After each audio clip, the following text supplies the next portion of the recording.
Dans le nord-est du Portugal, serpente un long fleuve qui a vu la naissance d'un vin liquoreux à la robe sombre. L'un des symboles du Portugal dans le monde entier, le Porto.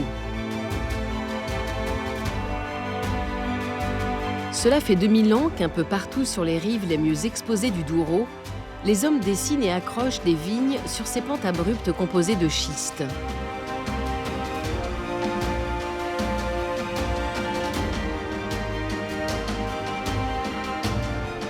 Les vignerons portugais ont donc appris à survivre dans cet univers rocailleux et désertique. À la force de leurs bras, ils l'ont métamorphosé.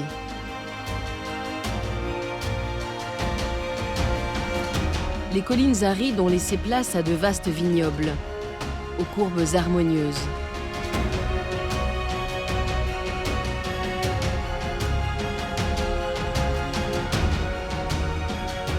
Non loin du célèbre sanctuaire de Lamego, s'étend la Quinta de Bom Retiro, l'un des plus anciens domaines viticoles du pays.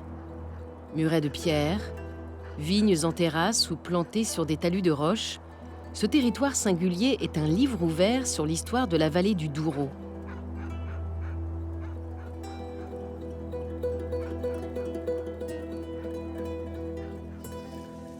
João de Almeida est issu d'une longue lignée de producteurs originaires de la ville de Porto.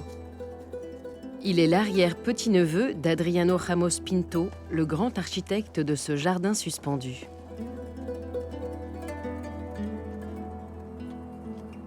Nous sommes au début du mois d'octobre. Après un été capricieux, certaines parcelles sont enfin prêtes à être vendangées. Le verdict final est donné par ce petit appareil. Il permet de mesurer la teneur en sucre du raisin. 12 degrés. 12 ? Bon. Je suppose que ça ne va pas augmenter davantage. En ce qui me concerne, ça fait 40 ans que ça dure. Et ce n'est jamais pareil. Tous les ans, c'est différent. On croit qu'on sait tout. On en apprend à chaque fois.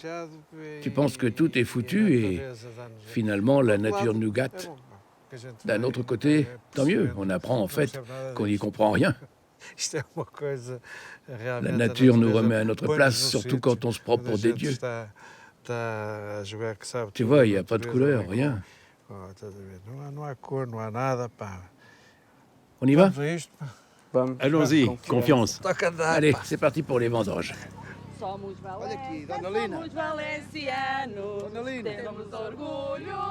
Malgré l'ambiance joyeuse qui règne dans les vignes à cette saison, les vendangeurs n'ont pas oublié le travail dantesque de leurs ancêtres et des familles pauvres venues d'Espagne.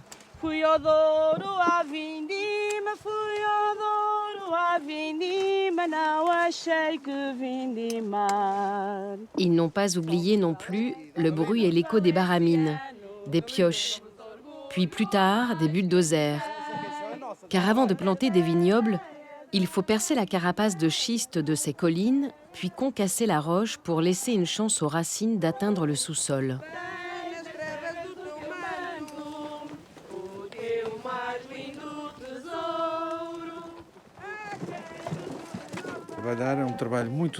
Les gens qui vivent ici ont toujours travaillé très dur.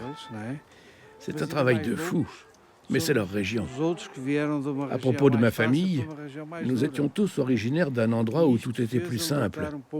Le fait d'être venu de la ville vers une région plus difficile, ça a éveillé en nous un esprit de lutte, de conquête.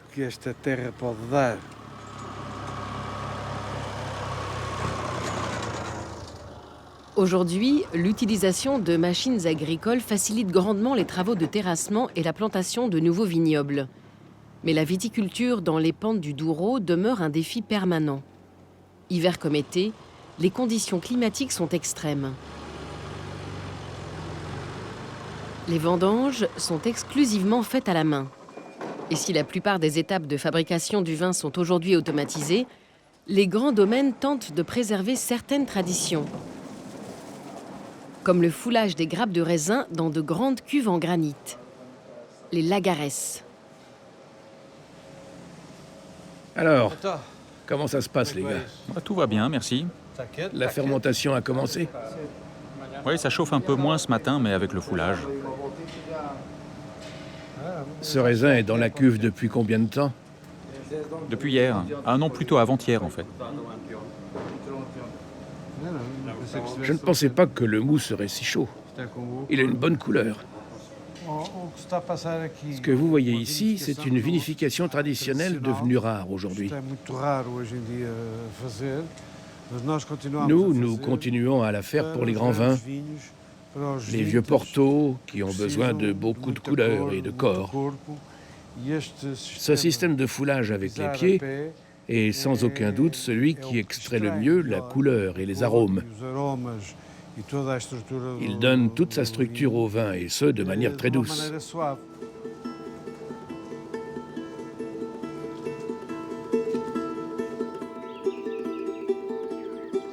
Si la fabrication du Porto commence sur les rives du Douro, elle se poursuit bien des kilomètres plus loin vers l'estuaire du fleuve. Il faut se laisser glisser vers l'ouest, le long des coteaux, en direction de la mer. Soudain, les montagnes s'aplanissent et une ville apparaît. Elle n'a pas seulement donné son nom au Porto, elle lui a donné toute son énergie. S'ouvrant directement sur l'océan Atlantique, la deuxième ville du Portugal a été témoin de la formidable histoire du Porto. C'est ici qu'en 1756, le marquis de Pombal définit les premières règles de vinification. Il délimite les parcelles selon le climat, le sol ou l'altitude. Un siècle avant Bordeaux, il met en place la première appellation d'origine. Manuel Cabral est à la tête de l'Institut des vins de Porto qui contrôle la qualité de toutes les bouteilles mises sur le marché. Il est intarissable sur les spécificités de ce grand vin sucré.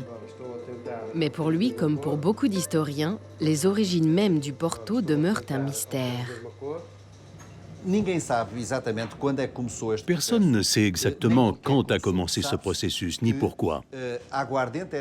On sait que de l'eau de vie était ajoutée au vin pour qu'il résiste plus longtemps, et en particulier pour qu'il supporte les longues traversées en bateau, car une bonne partie des vins de Porto étaient exportés vers l'Angleterre. Au XVIIe siècle, lorsque les Anglais ont arrêté de se fournir en vin de Bordeaux, ils ont cherché des vins de qualité qu'ils connaissaient ailleurs en Europe. Et ils se sont alors tournés vers le nord du Portugal, dans la région viticole délimitée du Douro. Premiers importateurs de Porto, les Anglais ont longtemps influencé l'histoire viticole du Portugal. Un marchand de vin s'est particulièrement illustré dans la défense du Porto. Le baron James Forester fut même l'un des premiers explorateurs du fleuve. Il a fait ses premiers relevés topographiques et géologiques en 1848. Le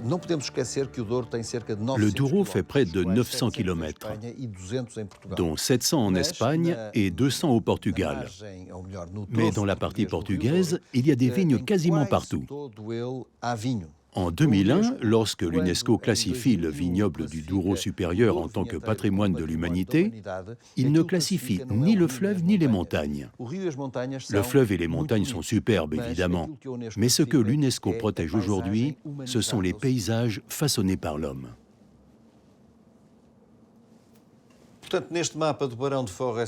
Sur cette carte du baron Forester, outre tout le relevé topographique du fleuve et de ses rives, il y a de très beaux détails. Parce que le baron était un très bon dessinateur et un grand peintre aussi. Les conditions de navigabilité du fleuve sont par exemple très bien représentées sur cette petite gravure. Et là, nous pouvons voir un exemplaire du bateau Rabello, qui était le bateau traditionnel de transport des tonneaux de vin depuis le Douro supérieur jusqu'aux caves de Porto, plus exactement sur les quais Vila Nova de Gaia, où le vin était ensuite élevé en fût et gagnait son nom avant d'être exporté vers le monde entier, en particulier vers l'Angleterre. Le baron Forester mourra noyé dans les eaux tumultueuses du Douro après avoir chaviré avec l'une de ses embarcations. Naviguer sur ce fleuve est un voyage très périlleux. Les rabelos, à fond plat, parcourent parfois plus de 100 km surchargés de tonneaux. Les bateliers doivent franchir les rapides du fleuve en jouant avec les courants et à l'aide d'une longue rame en guise de gouvernail. La marchandise a pour destination les rives de Porto, où les barriques de vin sont entreposées dans les chais de la ville, avant de repartir à bord de cargos venus des 4 coins du monde.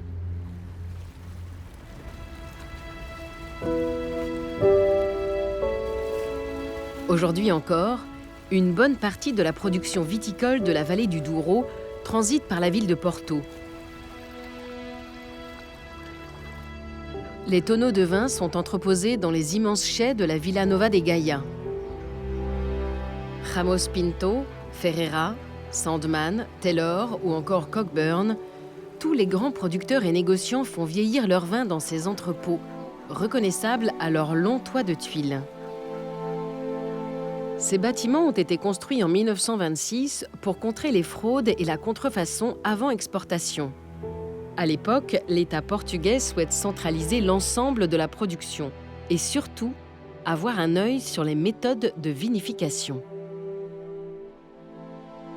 Issu de subtils assemblages de différentes récoltes, le Porto est un vin dont la fermentation est stoppée par un ajout d'eau-de-vie. Il vieillit ensuite en barrique, puis en bouteille. Sa couleur rubis laisse place à des tons évoluant vers le fauve, le caramel et l'orangé. L'élevage de certains Portos se compte en décennies. C'est donc ici que se cache le véritable trésor de João et de sa famille.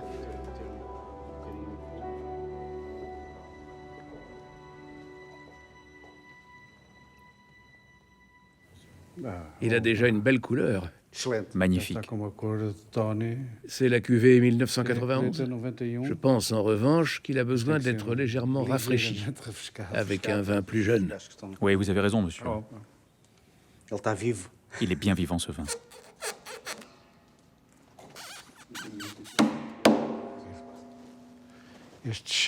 Pour moi, cette odeur de tonneau, c'est toute mon enfance. Mon père m'obligeait à laver des tonneaux.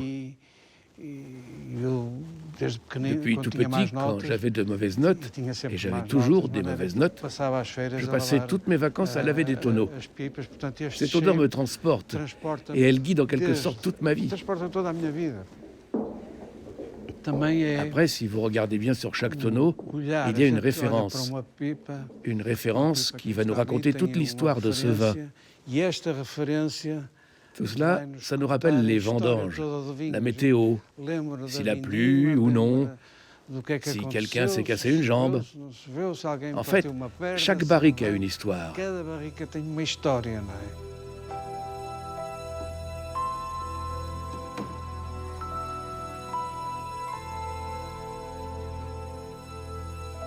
La vie des Ramos Pinto est remplie d'anecdotes et de voyages extraordinaires liés au Porto. Sur la rive gauche du fleuve, un petit musée entretient les légendes familiales, dont celle du fondateur, Adriano. Ce musée foisonne d'images et d'objets plus insolites les uns que les autres.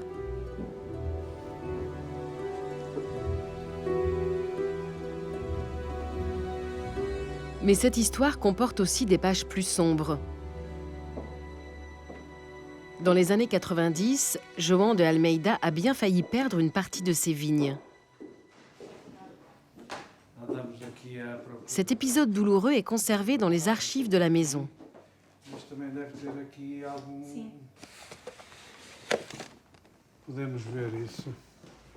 Ces documents et ces plans racontent une véritable bataille contre la compagnie d'électricité nationale, ou comment un domaine viticole a été littéralement sauvé des eaux.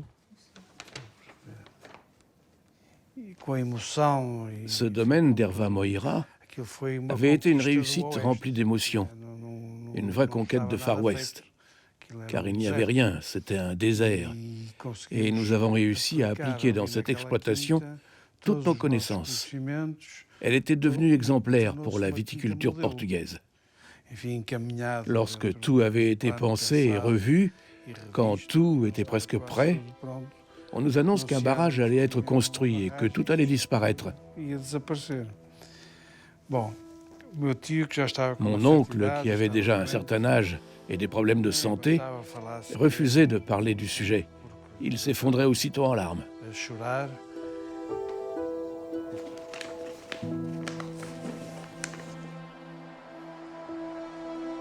La Quinta d'Erva Moira se trouve bien au-delà des collines verdoyantes qui bordent le Douro supérieur. Dans un décor aride, à une vingtaine de kilomètres de la frontière espagnole, seule une piste de terre permet de rejoindre cette Quinta. Au-dessus de la rivière Coa, 200 hectares de vignes qui ont bien failli disparaître engloutis sous les eaux d'un lac artificiel.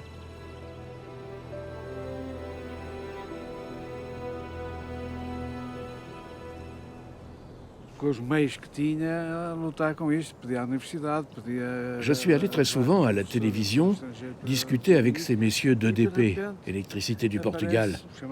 Eux assis d'un côté, moi de l'autre.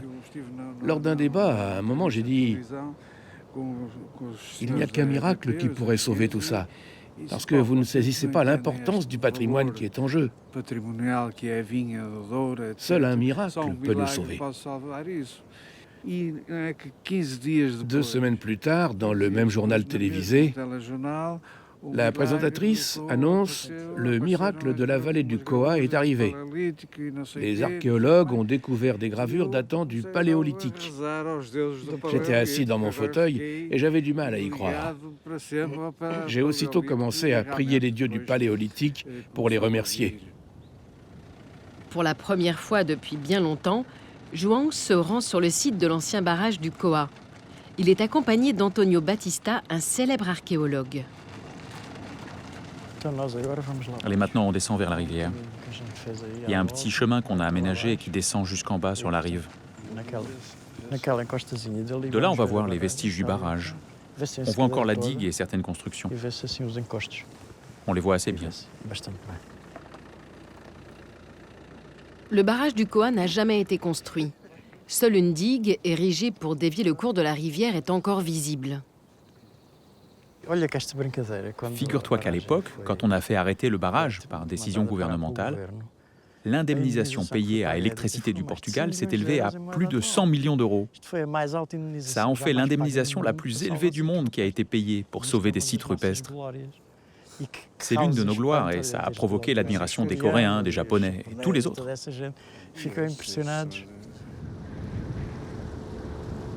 Durant plusieurs mois, la bataille du Coa mobilise les plus grands archéologues de la planète. Il faut dire que la découverte est extraordinaire. Elle révèle des gravures datant du Paléolithique, la plus longue période de notre histoire qui commence il y a 200 000 ans. C'est l'âge des chasseurs-cueilleurs et des tout premiers artistes qui ont décoré de grandes pierres plates composées de schiste. Dans cette roche, un coup de silex laisse une empreinte quasi éternelle. Aujourd'hui protégées par l'UNESCO, les gravures rupestres de la vallée du Coa sont visibles dans leur environnement sauvage. Pour Antonio Batista et l'archéologue Dalila Correia, l'un des plus beaux vestiges se trouve sur les berges de la rivière Piscos. On a ici la tête bien en évidence, ici la zone de la nuque, le cou, la ligne du dos qui commence à se perdre à cause de la rugosité de la roche. On voit très bien l'œil. Cet œil, il est fait d'une main avec un silex, en un mouvement unique qui dessine l'œil, comme ça.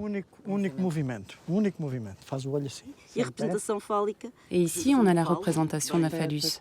Juste là, on a le gland et un trait représentant l'éjaculation.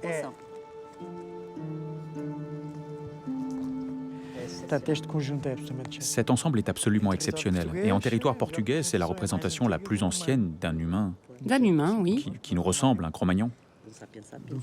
Un sapiens sapiens. La représentation désormais célèbre de l'homme de Piscos est une figure absolument unique. D'après nos connaissances en art paléolithique européen, C'est un grand privilège de pouvoir contempler ces gravures à ciel ouvert, dans ce décor. C'est un endroit complètement sauvage, et la lumière du soleil que nous avons la chance d'avoir à cette heure de la journée rend cette figure extrêmement émouvante.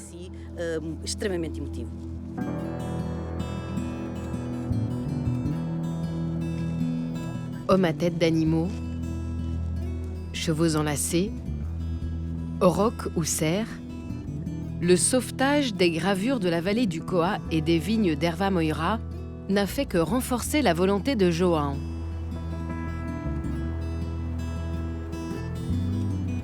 Il y a quelques années, il s'est lancé dans une autre aventure, un défi. Celui de transformer une montagne de schiste en un vaste domaine. Monte Xisto surplombe le Douro. João tente d'y appliquer de nouvelles techniques de production, comme se passer d'un système d'irrigation, ou encore faire vieillir son vin au plus près de la roche.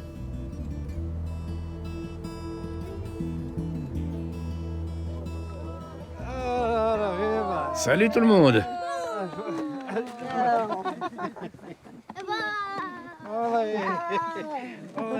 Alors, y a pas un petit verre pour moi? Bien sûr que si, il est déjà prêt. Il est là. Ah, mon papy câlin. Ah, ma petite fille câline. João transmet peu à peu ses connaissances à ses deux fils et sa fille. Contrairement à lui qui vit encore à Porto, ils ont décidé de s'installer ici pour, disent-ils, vivre au cœur de leur vignoble. À l'image de son père, Mateus plante sans relâche de nouvelles vignes. Dans la famille Almeida, on casse le schiste de père en fils. Cette vigne va être plantée d'ici 1 an, qu'en penses-tu, papa? Il y a encore beaucoup de pierres à casser. Oui, il y a encore beaucoup à casser. Il n'y a qu'un bulldozer qui est venu forer sur 1 mètre à 1,50 m.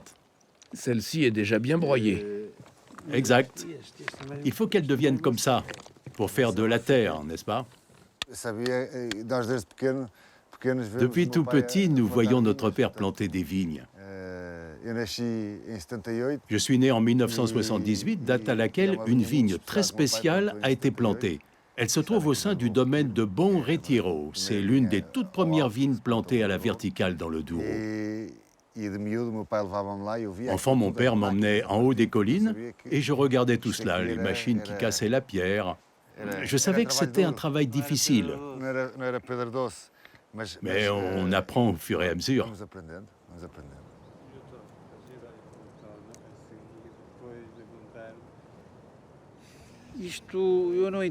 Personnellement, j'ai encore du mal à comprendre comment on en est arrivé là. Mes fils sont la 7e génération à casser du schiste. Je ne me suis jamais habitué au fait de venir dans ces montagnes pour casser de la pierre de jour comme de nuit, dans la chaleur ou dans le froid et la difficulté. La meilleure solution, ce serait de partir ailleurs pour un terrain plus plat et plus facile. Mais non. Je pense que la raison d'être de tout ça, c'est que ça fonctionne un peu comme une mine d'or. On trouve une pépite et puis une autre et encore une autre, et on se prend au jeu et on n'arrive plus à sortir d'ici.